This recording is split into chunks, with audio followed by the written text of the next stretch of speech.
Pues vamos a continuar, hermanos. El tema que vamos a ver ahora se llama Los hijos de Dios y el pecado. Los hijos de Dios y el pecado.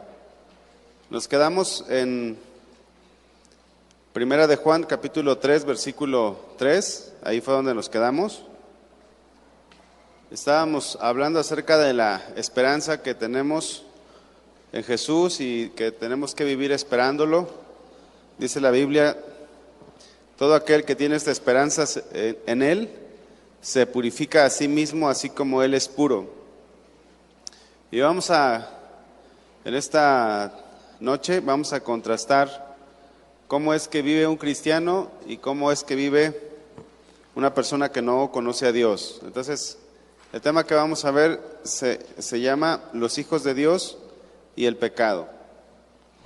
Versículo 4 dice, todo aquel que comete pecado infringe también la ley, pues el pecado es infracción de la ley. Entonces, si un cristiano vive purificándose a sí mismo, una persona que no es cristiana vive cometiendo pecado, vive desobedeciendo.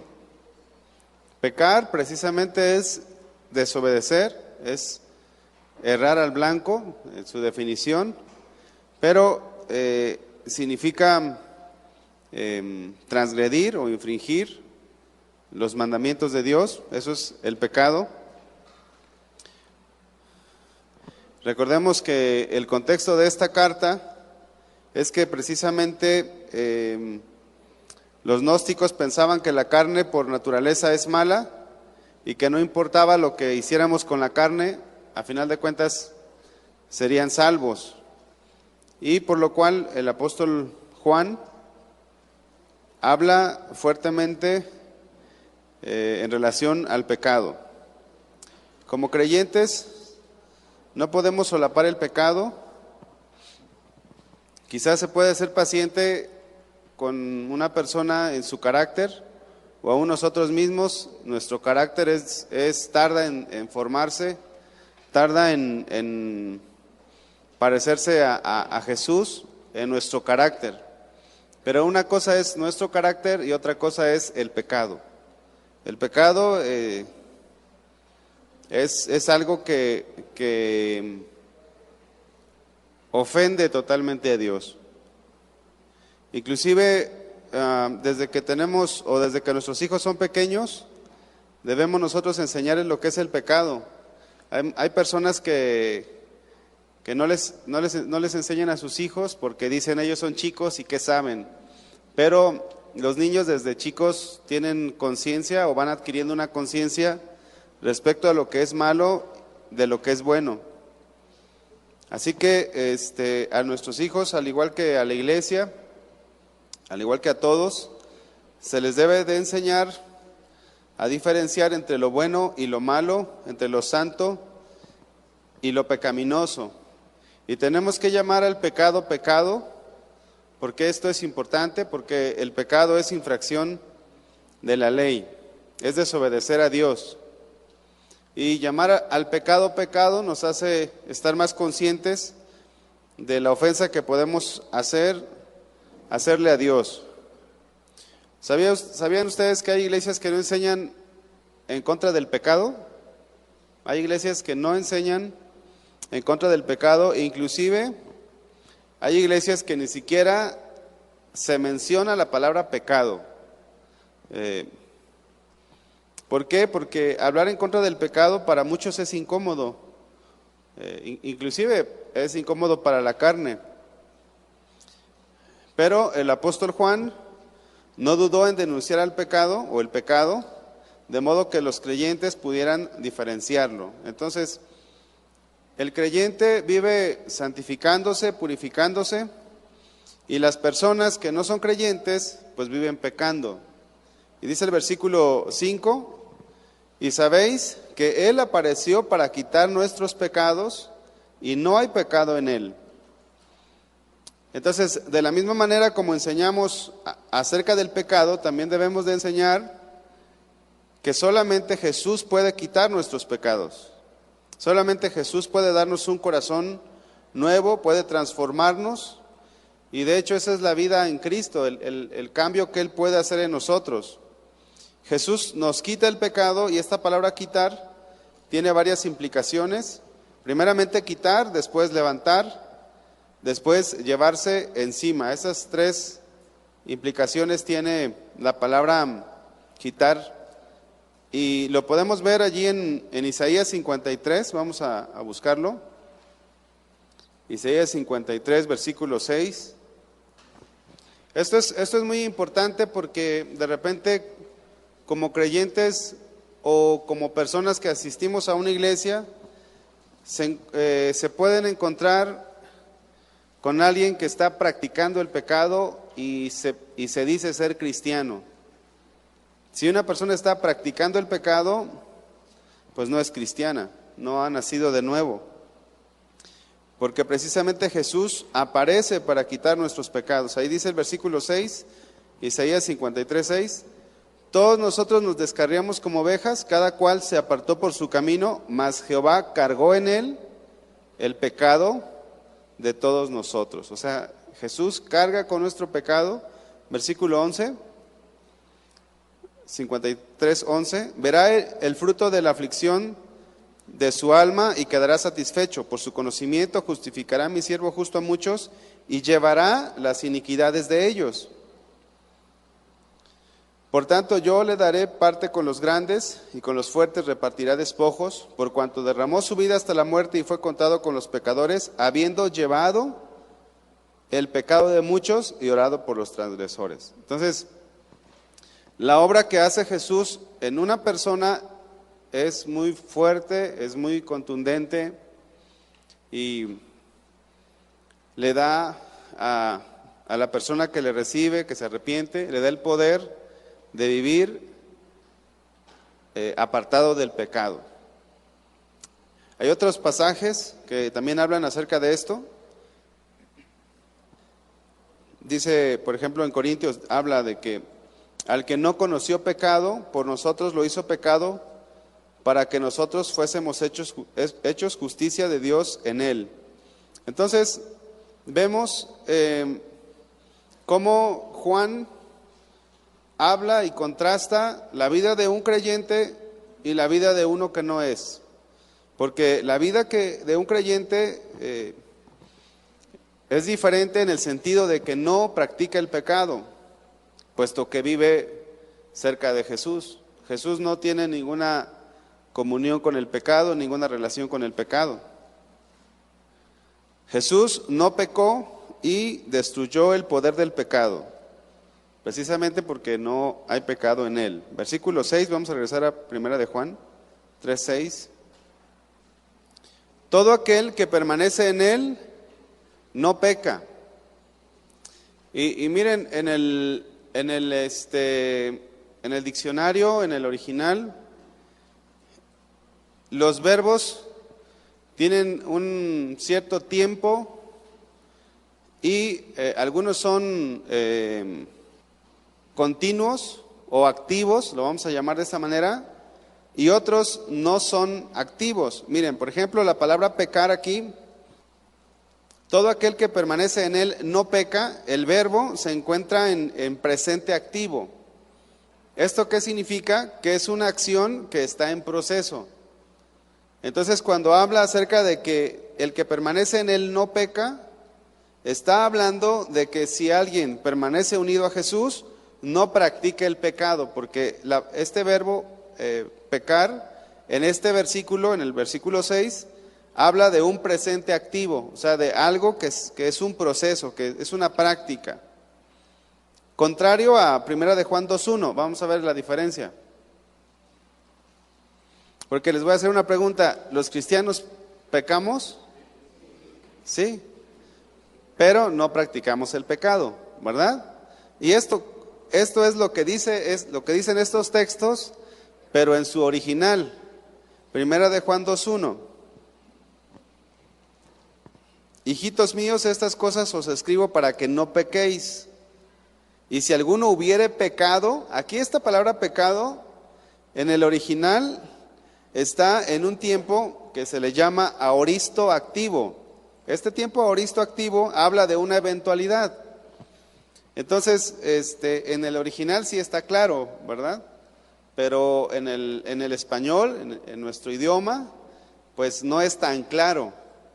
Entonces, si lo entendemos entonces de esta manera desde el original, vemos que todo aquel que permanece en él, versículo 6, primera de Juan 3:6, no peca.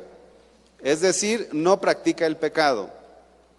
Pero el cristiano todavía puede ocasionalmente pecar, pero ya no como una persona del mundo o una persona que no conoce a Dios, porque una persona que no conoce a Dios no solamente peca, sino disfruta pecar. ¿Sí me explico? Si una persona que no conoce a Dios, aunque venga a la iglesia, pero que no es cristiano, es un placer para él pecar. ¿Por qué? Porque es su naturaleza. De lo contrario, una persona que es creyente no disfruta pecar. Ocasionalmente puede caer o podemos resbalarnos, pero hay un redarguir, también hay un dolor en el corazón. Y dice la Biblia, mientras callé mis huesos se envejecieron, ¿verdad? En mi gemir día y noche. Pero una persona que no es cristiana y que viene a la iglesia y peca, se jacta de que no es descubierto. Dice, ay, estos cristianitos, tan inocentes que son. Y esa es la diferencia. ¿Sí está entendible? Sí, ¿verdad, hermanos? Entonces, una evidencia fuerte de todos aquellos que hemos sido rescatados por el Señor es que no practicamos el pecado. Es una evidencia contundente. Si alguien está pecando, no le conoce. Dice ahí, todo aquel que peca, versículo 6, no le ha visto ni le ha conocido, aunque diga que ya lo ha visto. Aunque diga que le conoce, si está pecando, no le ha conocido. Amén. Antes veíamos como imposible dejar de pecar, pero la obra hecha por Jesús en nosotros hace que no practiquemos el pecado. ¿Por qué? Porque Dios nos cambia de naturaleza. Dios nos cambia de naturaleza. Lo que antes era común, ahora ya no lo es. Inclusive humanamente pudiéramos llegar a pensar que es, por ejemplo, yo tengo un familiar que humanamente he llegado a pensar, este hombre no tiene remedio, ¿verdad? Pero quizás así pensaron de mí y quizás así pensaron de muchos de ustedes, porque lo que no tiene remedio para el mundo, Dios envió a Jesús y Él sí puede cambiar a una persona, porque lo cambia de raíz. Amén.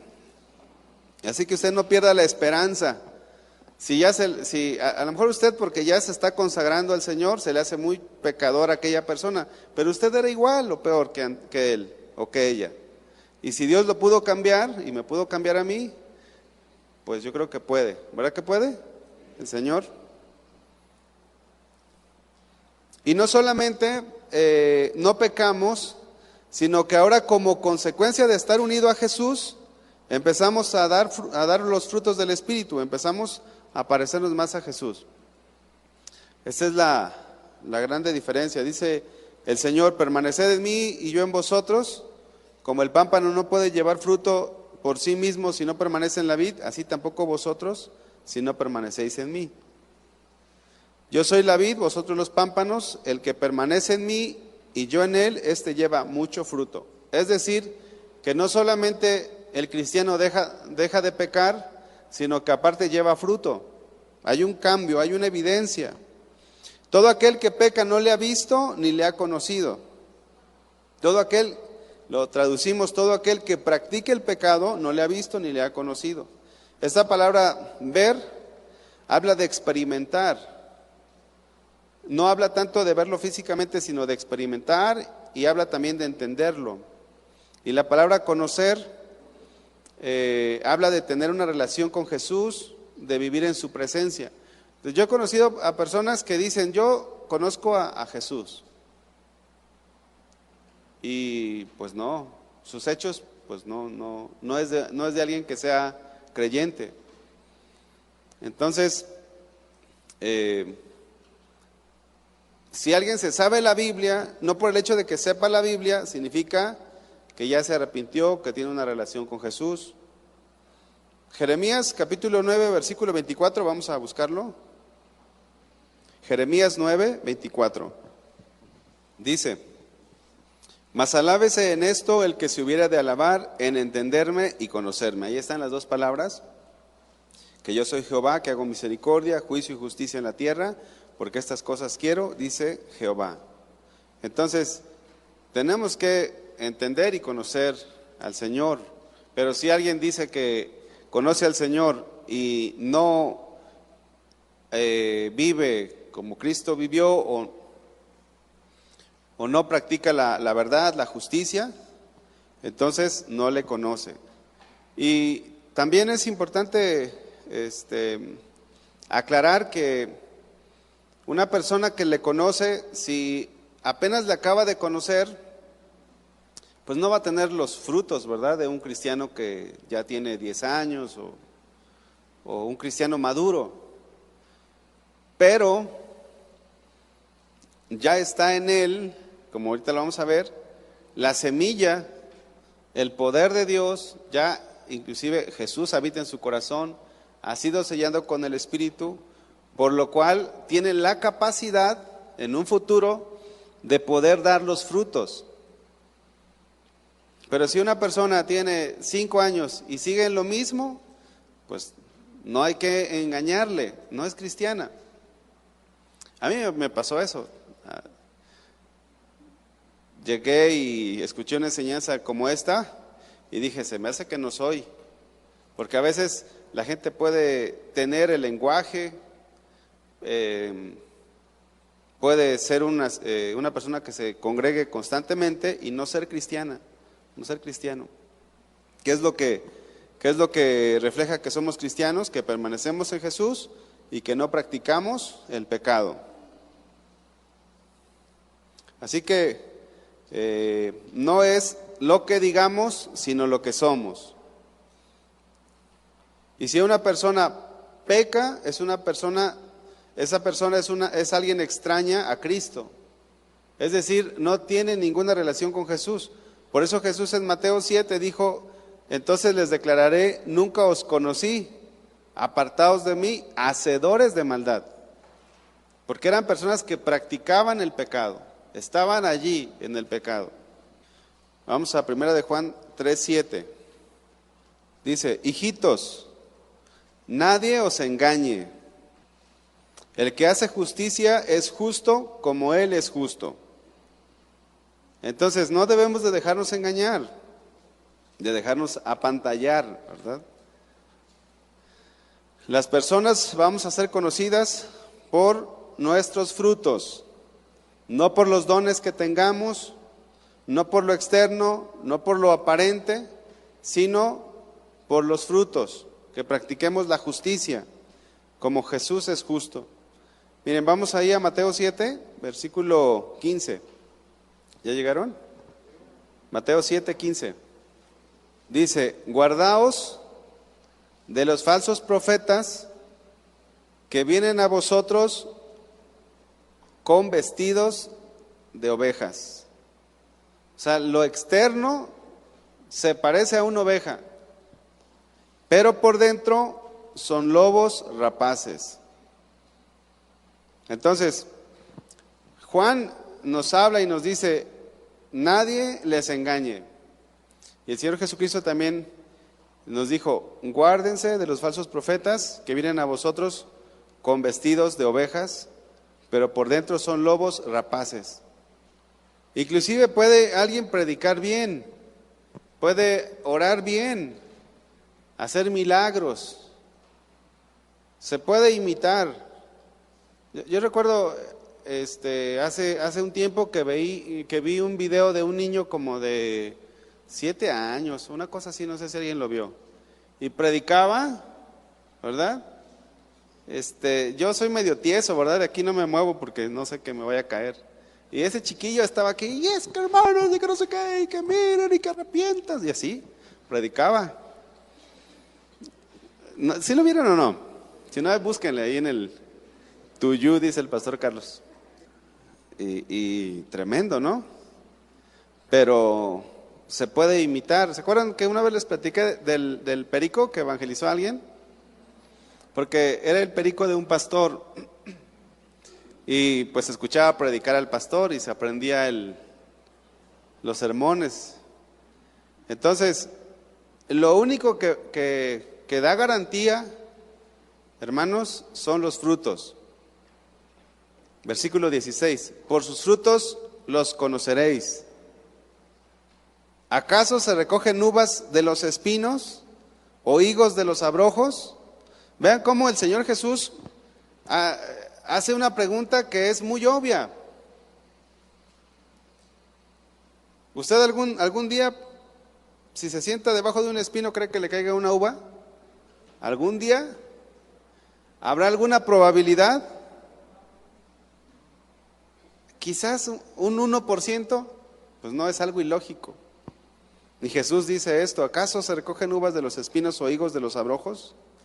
Así todo buen árbol que hace, da buenos frutos.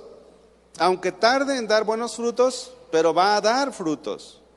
Quizás se va a tardar 1 año, 2 años, 3 años, pero va a dar frutos. Y luego va a ensayar también. Los árboles ensayan, sacan frutitos y se caen. De ahí está el cristiano que está frustrado porque ya quiere ser el gran cristiano, pero tiene 1 año. Y no, pues todavía le falta. Pero si es hijo de Dios, si es hija de Dios, va a dar fruto, ¿verdad que sí? Pero el árbol malo da frutos malos. Un árbol malo, aunque querramos cortar una manzana, si es un espino, nunca te va a dar una manzana. No puede, es imposible que el buen árbol dé frutos malos. También es imposible que el árbol malo dé frutos buenos.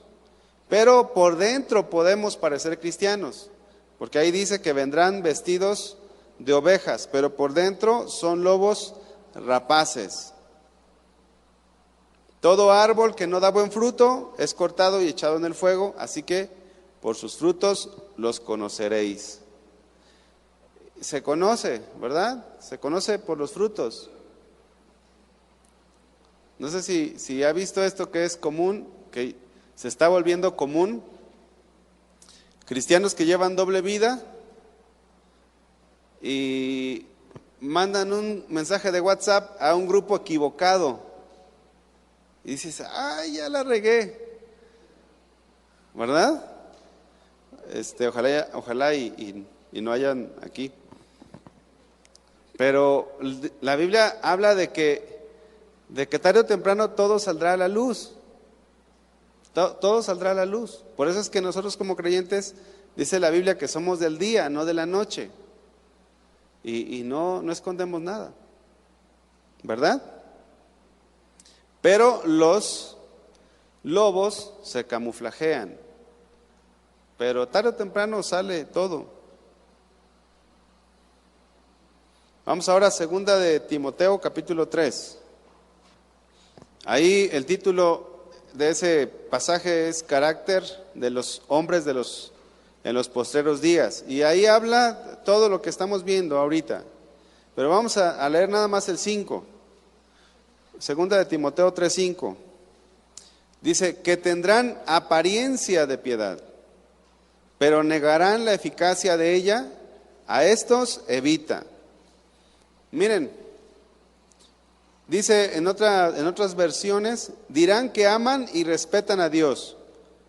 En otra versión dice, actuarán como religiosos. Pero fíjense la segunda parte de ese versículo, pero negarán la eficacia de ella. Porque saben que el evangelio es eficaz, es poder de Dios para salvación a todo aquel que en él cree. O sea que alguien que recibe a Jesús, que se arrepiente, es poder de Dios para salvación. ¿Salvación de qué? Del pecado también, del infierno, de muchas cosas, pero del pecado también. Vamos a regresar ahí a 1 de Juan 3:8. Dice, el que practique el pecado, ahí ya lo dice, ya lo traduce de una mejor manera, ¿verdad? Dice, el que practica el pecado es del diablo, porque el diablo peca desde el principio. ¿De dónde o cuál es el origen del pecado? El origen del pecado es Satanás. Según la palabra de Dios, se halló en él maldad, el pecado se encontró en él. Entonces hay dos linajes. Uno es el linaje de Dios y otro es el linaje del diablo. Se escucha medio feo, pero así dice la Biblia y esa es la verdad, ¿verdad? En otra versión, en la Nueva Traducción Viviente, dice, sin embargo, cuando alguien sigue pecando, demuestra que pertenece al diablo. Él, el cual peca desde el principio. En la traducción del lenguaje actual dice, pero el que siempre hace lo malo es amigo del diablo, porque el diablo ha estado pecando desde el día en que Dios creó al mundo. Una persona puede ser moralmente correcta. Lo veíamos la semana pasada. Puede ser una persona moralmente correcta, pero ser esclava del pecado. Por ejemplo, el joven rico era una persona moralmente correcta. Cuando el Señor le dice, guarda los mandamientos, ¿sabes? Guárdalos. Y le dice, ¿cuáles? Este y este. Y dijo el joven, todo esto lo he guardado desde mi juventud. Entonces el Señor le dijo, solamente te hace falta una cosa, vende todo lo que tienes y dáselo a los pobres. Entonces, en el caso del joven rico, él tenía avaricia en su corazón. Entonces una persona puede ser moralmente correcta, pero con pecado. Inclusive un solo pecado es transgresión de la ley. Entonces, también el Señor Jesucristo confrontó a los judíos que habían creído en Él, y los judíos se excusaban de que ellos eran hijos de Abraham. Ellos decían, nuestro padre es Abraham. Y Jesús le dijo, si fueseis hijos de Abraham, las obras de Abraham harías. Pero ahora procuráis matarme. ¿Por qué mataron a Jesús? Por hacer lo bueno. Y esta es la lucha entre el pecado y Dios. Siempre va a haber un problema entre la carne, entre el espíritu, entre la luz de Cristo y las tinieblas. Y Jesús les dice ahí en Juan capítulo 8, yo se los leo, vosotros hacéis las obras de vuestro padre, porque les dijo, si fuerais hijos de Abraham, las obras de Abraham haríais. Si vuestro padre fuese Dios, ciertamente me amaríais, porque yo de Dios he salido y he venido, pues no he venido de mí mismo, sino que Él me envió. ¿Por qué no me entendéis mi lenguaje? ¿Por qué no podéis escuchar mi palabra?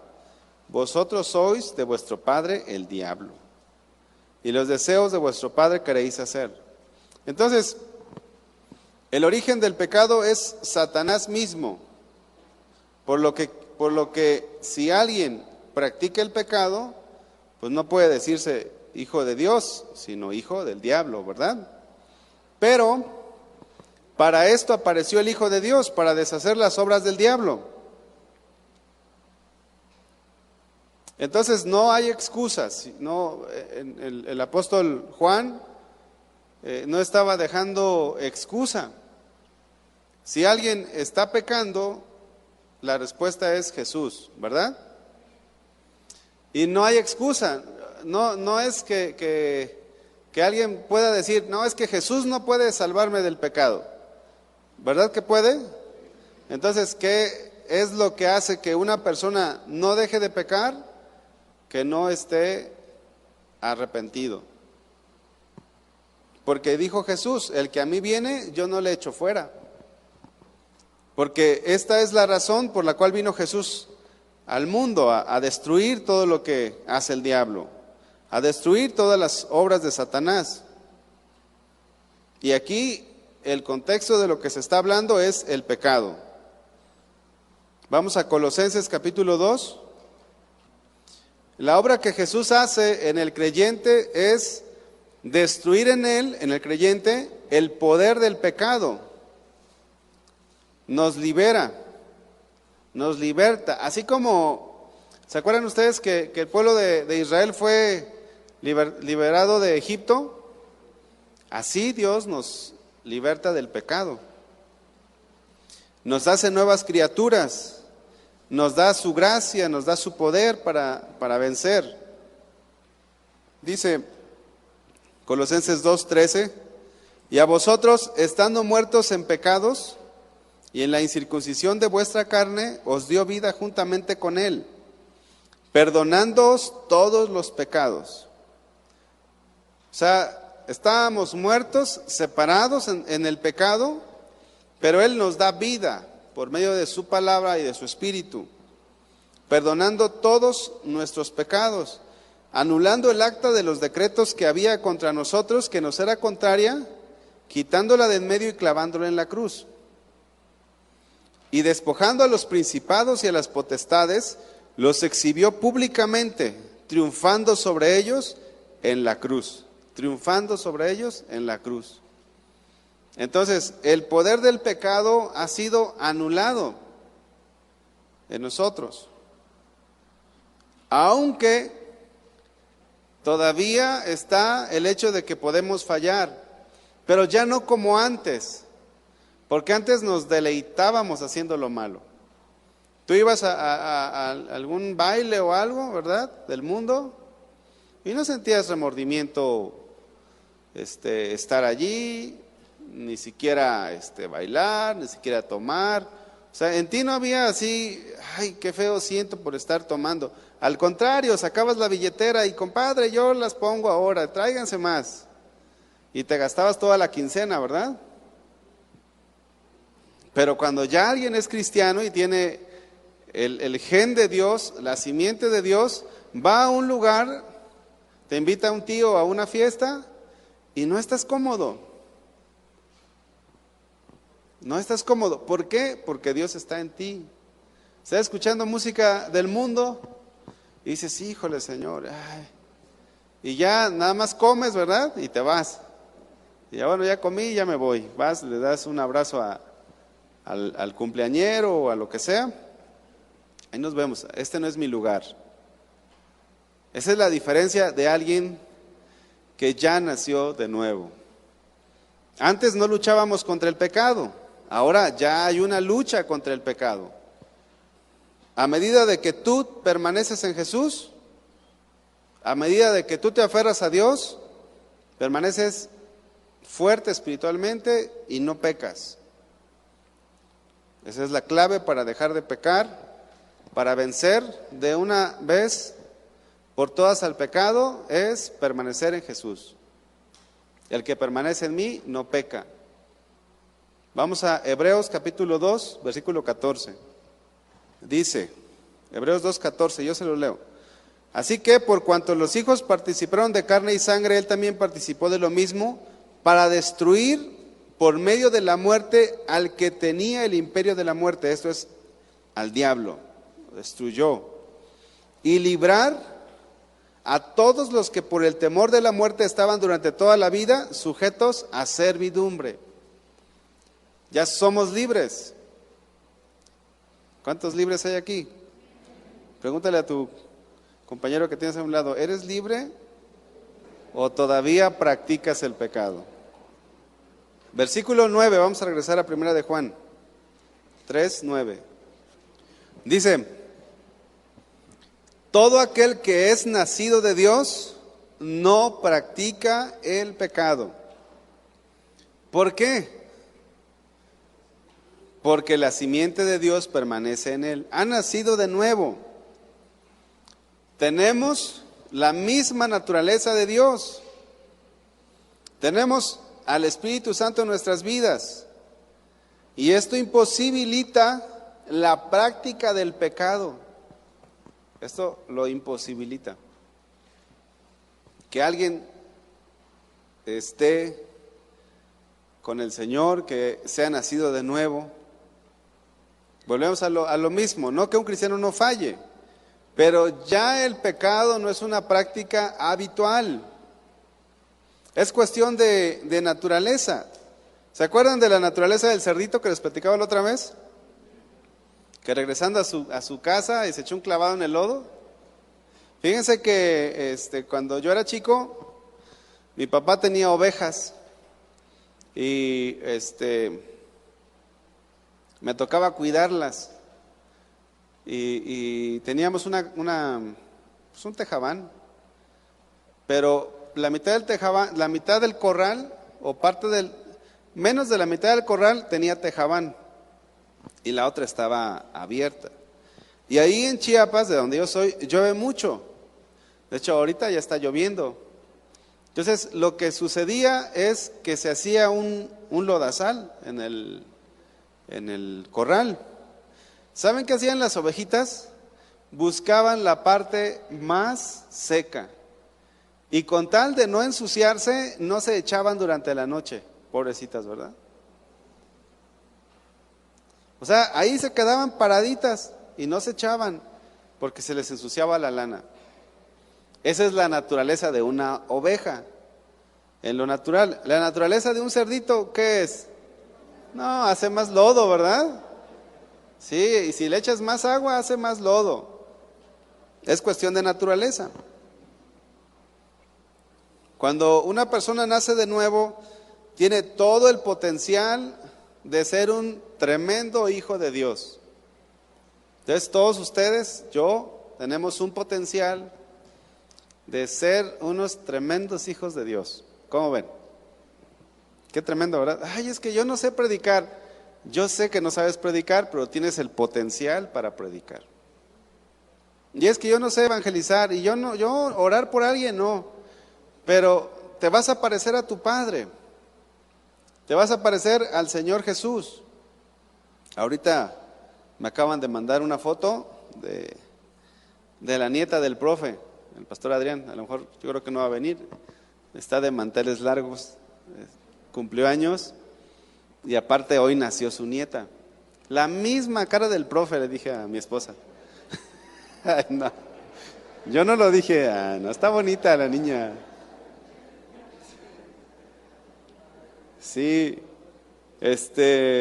no se pierde. Si ustedes ven a mi hija, la misma cara de mí, pobrecita, ¿ah? Si hubiera parecido a su mamá. Mandaron la foto de la hija del profe, el pastor Adrián. Pues ni modo que se parezca a quién, ni modo que se parezca a usted. No, se parece al abuelo, se parece a la mamá, tiene un linaje. Por eso los cristianos nos parecemos, espiritualmente hablando, ¿verdad?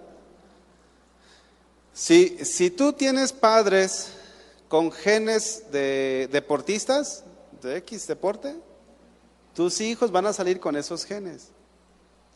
Yo tengo unos amigos que son doctores, el Memo y su esposa Cintia son doctores. Pues ya la niña ya se sabe versículos y todavía no, apenas cumplió 3 años. Pues hija de doctor, ¿verdad? Tiene que tener más capacidad de retención. Entonces, ¿por qué? Porque hay un código genético en lo natural. Las ovejitas nunca se van a comportar como otros animalitos. Son animalitos limpios. Nosotros como cristianos, si tenemos la simiente, la semilla, si somos del linaje de Dios, nos vamos a ir pareciendo al Señor. No es inmediato, depende de qué tanto te alimentes. Si a un niño no se le alimenta, pues va a estar desnutrido, va a estar todo enfermito, enfermita. Pero si se alimenta, va a estar bien, va a estar fuerte. Y ustedes y yo lo que tenemos que hacer para parecernos cada vez más al Señor es alimentarnos día con día, diariamente. Así que Mira, si tu esposa es cristiana, ya la hiciste, ¿verdad?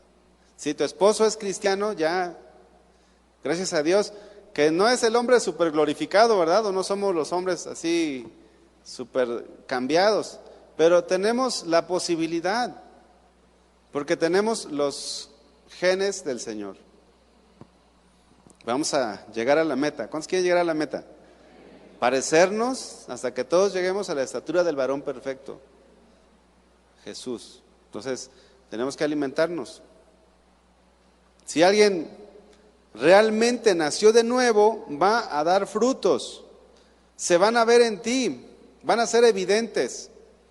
A lo mejor no te vas a dar cuenta, pero tu familia lo va a notar. Que ya no eres mal hablado, ya no te ríes de los chistes que ellos se reían. Vas a cambiar, se va a ir haciendo evidente y ni siquiera te vas a dar cuenta, pero el Señor va a estar obrando, vas a estar creciendo. Por lo contrario, si tú tienes un hijo de 15 años y no es cristiano, aunque venga en la iglesia, no se va a comportar como tal. Esto es cuestión de naturaleza.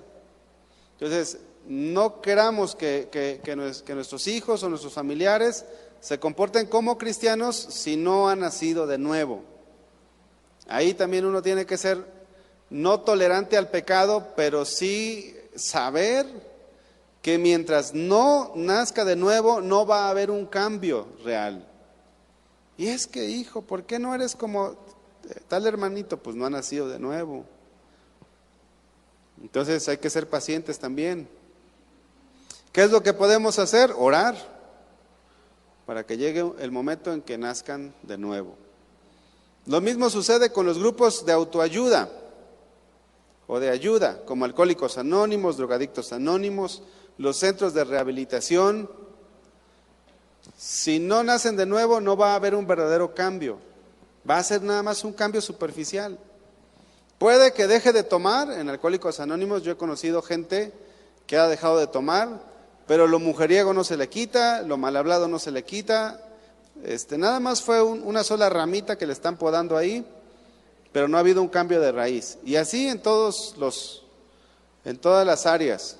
Lo que realmente va a cambiar a una persona es que nazca de nuevo. Eso es lo que realmente va a transformar su vida. Que el Señor haga una obra en él. Ahora, por ejemplo, hay centros de rehabilitación que predican la palabra. Pues ahí ya hay una ventaja, ¿no? O hay centros de rehabilitación que dicen, oiga, pues vénganos a compartir. Pues vamos, en una de esas alguien nace de nuevo. Se trata de un cambio, ¿verdad? Interno, no tanto externo, aunque después hay consecuencias también. El profeta Ezequiel escribió y dijo, Dios hablando, dice, y les daré un corazón y un espíritu nuevo pondré dentro de ellos. Y quitaré el corazón de piedra de en medio de su carne y les daré un corazón de carne. Para que anden en mis ordenanzas y guarden mis decretos y los cumplan. Y me sean por pueblo y yo sea a ellos por Dios. Mientras Dios no nos dé un corazón nuevo y un espíritu nuevo, no podemos andar en sus ordenanzas porque se nos hace imposible. Necesitamos su naturaleza. Vamos a regresar allí al versículo 10. Leemos el 9. Todo aquel que es nacido de Dios no practica el pecado porque la simiente de Dios permanece en él y no puede pecar porque es nacido de Dios. En esto se manifiestan los hijos de Dios y los hijos del diablo. Todo aquel que hace justicia, todo aquel que no hace justicia y que no ama a su hermano, no es de Dios. El amor es una de las cosas más tremendas que Dios hace en nuestras vidas. Empezamos a amar con el amor de Dios. Versículo 18, de ahí de Primera de Juan 3, y con eso terminamos. Hijitos míos, no amemos de palabra ni de lengua, sino de hecho y en verdad. Ahora en Cristo ya podemos. ¿Por qué? Porque tenemos su naturaleza. Si tú todavía no tienes la naturaleza de Dios, no te cuesta nada, ¿verdad? Lo único que tienes que hacer es doblar tus rodillas, arrepentirte, creerle a Dios y pedirle que Él venga a tu vida. Amén. Vamos a darle gracias a Dios. Amado Señor, te damos gracias por tu palabra, gracias por que nos has dejado esta lámpara, Señor, que alumbra en el lugar oscuro. Señor, gracias, Señor. Edifícanos. Si hay alguien que no ha nacido de nuevo, Señor, que obres, Padre, ese milagro en la vida de él, de ella, Señor. Gracias por tu palabra, en el nombre de Jesús. Amén. Dios los bendiga, hermanos.